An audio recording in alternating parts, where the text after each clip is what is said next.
go ahead and open it up for questions. You guys, how different does it feel being elevated to coordinator now than what you were doing previously in regard to this offense?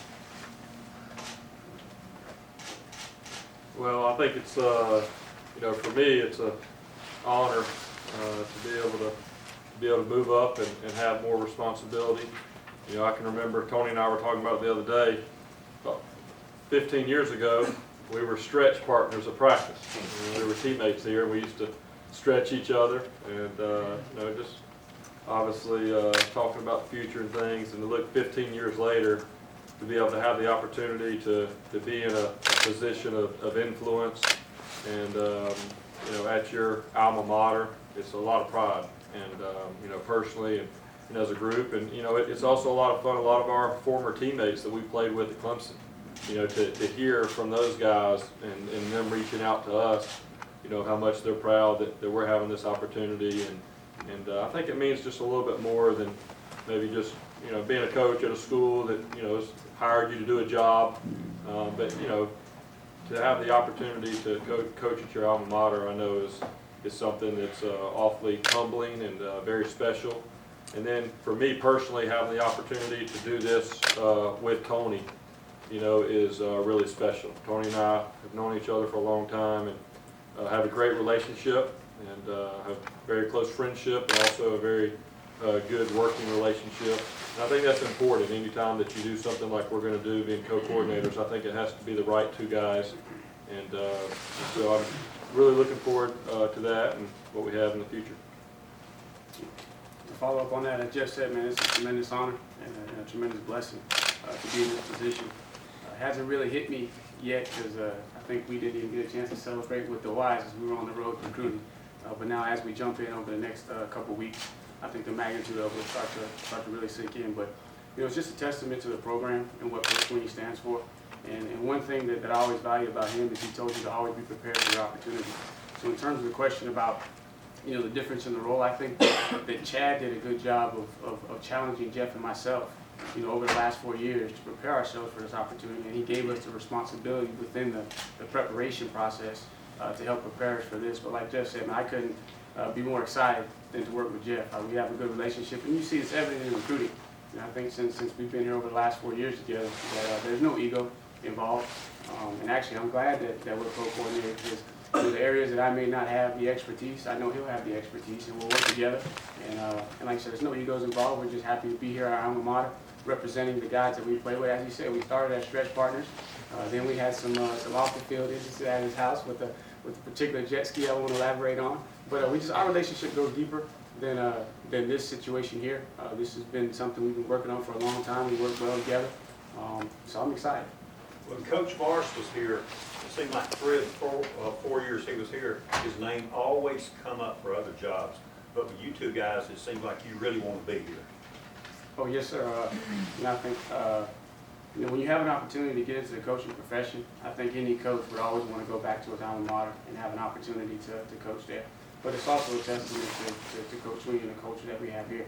First and foremost, Clemson University, I believe, is the best university in the country, hands down, just from what goes on the university side. And then you look at the culture that we have within this football program. And I don't think that, and I won't speak for Jeff, I'll speak for myself, you know, I'm not a guy that's ever been one that was always looking for the next opportunity. I just want to focus on doing the best I can with the opportunity that I have. And I'm very, very fortunate and blessed to be able to do that at my alma mater. My wife went to school here. I mean, a lot of things have happened for me positive in my life, you know, through the relationships I have at Clemson. I'm a college graduate, which is one of the first in my family. I met my wife here. My firstborn was born here. So there's a lot of things that really tie me to the university outside of football. And so that's why you probably see when there was talks of it, you know, you wouldn't hear me lobbying to go anywhere else because I love being here and I love working for Coach Sweeney. You know, he's more than just the head coach to me. You know, he's done a lot of things in my life in a father figure role that has helped me, and I'm very, very loyal to him and very appreciative of the opportunities he's given me. Tony, awesome. Right. Just to follow up on that question, you know, been very blessed growing up in the coaching profession. You know, that my dad really was at 3 schools, Florida State, South Carolina, and then coming over to Clemson. And knowing that I wanted to coach from a very young age, I've studied coaches and their resumes and the moves that they make and everything. And I know in this profession it's very rare for coaches to be able to stay at school more than 4 or 5 years. And really to look back and have the opportunity to come here in 2008 as a graduate assistant. And I didn't know if I would have an opportunity to be able to move up full time here. A lot of times you're a graduate assistant and then you go somewhere else and work your way back. And so to have that opportunity and then to get more responsibility and obviously Tony and I both have goals and aspirations if you're in this business to continue to move up. And you never know if you're going to have that opportunity here or if one day you're going to have to leave in order to be able to take that next step. And that's one thing I think Coach Sweeney did an excellent job by naming us co-coordinators, is he's given us both opportunities to take that next step at our home school. And just like Tony said, I met my wife Sarah here at Clemson as freshman. Her entire family went to Clemson, and so just very blessed to be able to continue your career at your home. And then also I think being a part of, like Tony said, our staff, Tony and I have been very active in a lot of the recruiting, and so I mean that's one thing. It's not like we're walking into a room where we don't know these guys. Tony and I have recruited a lot of these guys with our staff, and we've been around them for the last 4 years, and so just that continuity is something that I think is really special and will help make it an easy transition. Tony, I know that you guys have called the plays in the spring game before, but does that help get you prepared, or what can prepare you, for the live balls that you're going to face against Oklahoma? Like you said, Coach Sweeney along with Coach Morris did a good job, over the last couple of years of making us, prepare in that aspect in terms of calling the plays, and then in the spring game, and also on game day. Like you said, there's a lot of input that goes into it. There will be certain things that I would see to say to Chad, hey Chad, we need to look at this. This is something that I'm seeing, and the same thing with Jeff. Jeff will make a lot of calls in the passing game. And in terms of answering your question for the bowl game, I'm gonna rely heavily on Streeter. I know Streeter's gonna be just coming in, but just that expertise that he has of being a coordinator, tapping into Coach Sweeney. Jeff's called plays before at the high school level, so I'm gonna be tapping into everybody. Very similar to like I did when I transitioned from coaching wideouts to running backs. So I know there's going to be a little bit of a learning curve, but again, the experience in the spring game, the game day experience, watching Coach Morris, how he prepares, how meticulous he is in getting ready for actually calling the plays throughout the course of the game, the adjustments that you got to make on the sideline.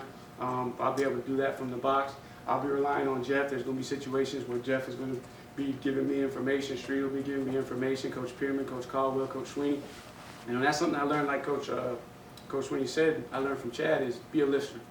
Be a listener, because those guys will be able to help you. Because I know there is a rhythm that you want to get into, but one man can't see it all. You're going to have to rely on the information and the expertise of the guys around you to help you get in a rhythm so that you can make the calls and be successful. Since Tony took that one for Jeff, with you guys and Streeter, this is going to be one of the youngest offensive staffs in football. How is that an advantage going forward on recruiting and the coaching front?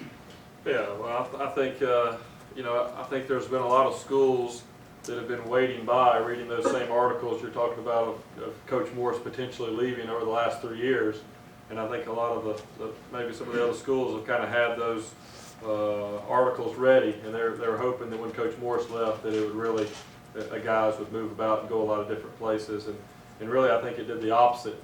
And for Tony and I to go in those homes of the young men that both him and I have been recruiting for 2 years, and now the relationships that they have are very close, and now the people they have the relationships with have kind of moved up in a more of a role, with the offense. I think, that just made their commitments even stronger, because, they know the people that are going to be heavily involved in, helping them be successful at the next level. But, I think recruiting is all about relationships.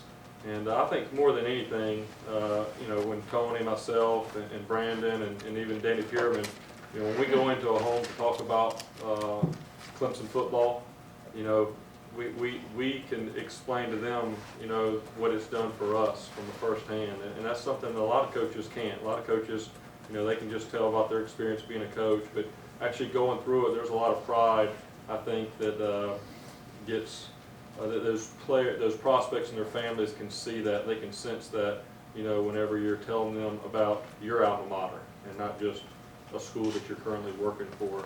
And, but I definitely think it'll be positive for us, and it already has been on the recruiting trail.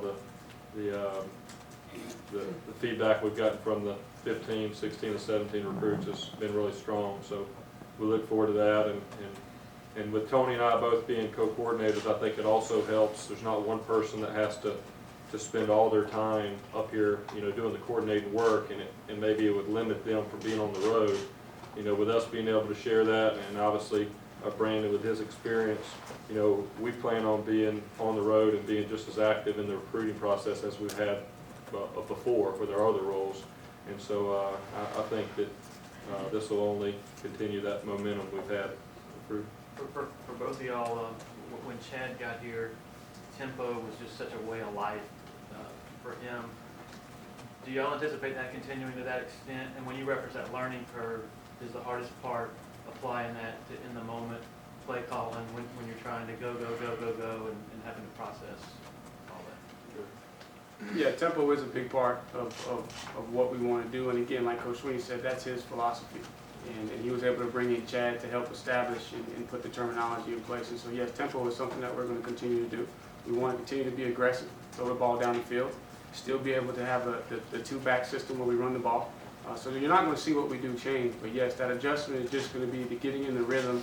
And that's, one thing I think is going to help, too, because being in the box, hopefully I'll be able to take all the information that's coming from Streeter and from Jeff and from Pearman and from Coach Caldwell, and hopefully be able to stay, out of the chaos and keep us maybe one play ahead, if possible. But yes, that's the adjustment I was talking about, just getting into the rhythm to be able to keep up that tempo. But that is something that we want to do. It's what the players know. It's what they have fun doing, and it's proven to be effective. And again, we want to continue to build upon what Chad has already put in place, and again, make it the Clemson offense, not just about any one of us, but about this is what we do here at Clemson. And it is be aggressive, throw the ball down the field, be sound in what we do, but have fun, be a little bit multiple. But overall, yes, tempo is a big part of what we want to do. Tony, Jeff obviously comes from a coaching bloodline. Maybe take us through a little bit. When did you kind of decide that the coaching was going to be in your future? When did you want it to be what you did as a profession?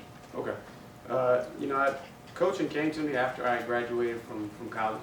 I came to school here, and football was a big part of my life early on, all the way through high school.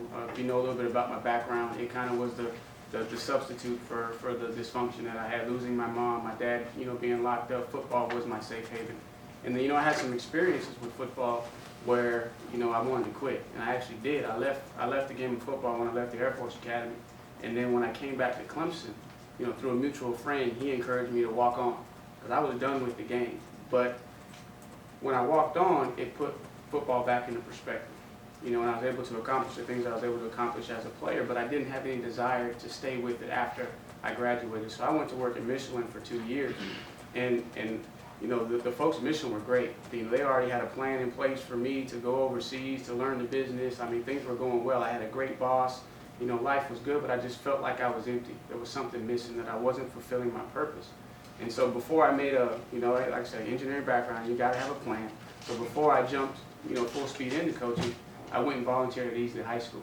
And through that experience, that's when I learned that, hey, this is really what I believe my purpose is to use my testimony and my story to help inspire through that connection in the game of football. So that's when I learned that I wanted to be a coach. It wasn't until after I graduated from college, was working as an engineer, having success as an engineer, but realizing that my purpose wasn't being fulfilled. And I believe that, he took me through everything he took me through to bring me to that point. How much do you think Dabo has maybe more of an affinity for you in a way because you guys have some similarities? You both were walk-on players. You both had troubling instances in your childhood. You both were actually away from the game for a while, for a couple of years, doing other things before you got back into coaching. Is there a certain kinship you feel with Dabo in that regard? I know I can speak on my perspective in terms of my relationship with him. Obviously, I know one thing that's special about Coach Sweeney is he loves all his players, regardless of where they come from. He has a heart for all of his players.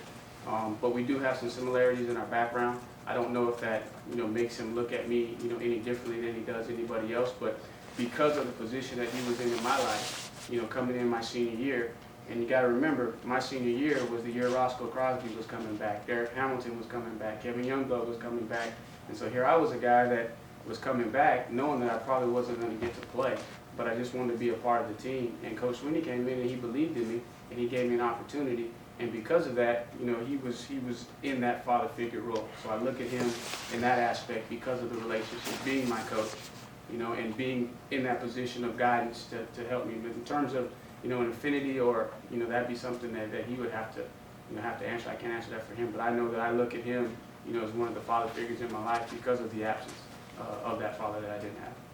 Since play calling is communication and it needs to be one voice, is that going to be awkward at all? I mean, is it everything filtered through Tony to call plays, or could you veto something he did? I mean, how's that going to work, and how do you avoid the confusion that could come with many voices? Yeah, well, I think, number one, you know, it comes to the relationship of the two that are doing it. And number two, it comes with the experience that we've had working together. And that's kind of what Coach Sweeney alluded to. You know, it's probably a good thing that everybody can't hear the headsets on Saturdays, but, you know, Coach Sweeney's been on the headsets for the last 4 years. You know, that Coach Morris has been here, and he's heard the communication that's gone on and between our staff. And so that's why he has a very strong comfort level with this situation. It'd be different if maybe one of us were just coming in, and even if we'd known each other, we hadn't worked with each other over the last 4 years. But, you know, ultimately, I think Tony being up in the box, it gives him, you know, a little bit of clarity where, just like Coach Sweeney said, I mean, I'm on the, you know, I've got 2 receivers in my left pocket and 2 receivers in my right pocket and 3 on the field, trying to figure it all out and also watch some things in the secondary. And so, you know, but a big part of our game planning, to be honest, is done during the week. I mean, it's, you know, so, you know, you can get up there, and obviously, you know, Tony will have that opportunity as the game goes and the flow of the game, certain things change. But, you know, a lot of those third down and those critical calls are really decided on a Tuesday night at 10:30 at night with 5 guys in the room, you know, watching the plays. And so we already kind of know the game plan. I think that's something that's made our offense successful as well as our players. They know when we get to certain places on the field, they know what's going to be called. They know the first call on 3rd and 1 on the right hash, they know what that call is. And sometimes we get onto them because we'll start to signal it, and they'll just go line up because they don't even need to see the end of the signal. And so I think because the way the system's set up, that, you know, obviously there'll be a relationship and communication, and you know, and it starts early in the week, you know, as you're watching film and doing certain things. But you know, somebody has to be the one to call it. And initially, when we were talking about it, you know, I volunteered that I wouldn't mind calling it on 1st or 2nd down and letting Coney call everything on 3rd and 4th. But you know, we figured this was probably the best thing. So, no, we're looking forward to it, and you know, it's going to be fun, and it'll be part of the next step. Any other questions? All right, guys, it's pretty brand enough.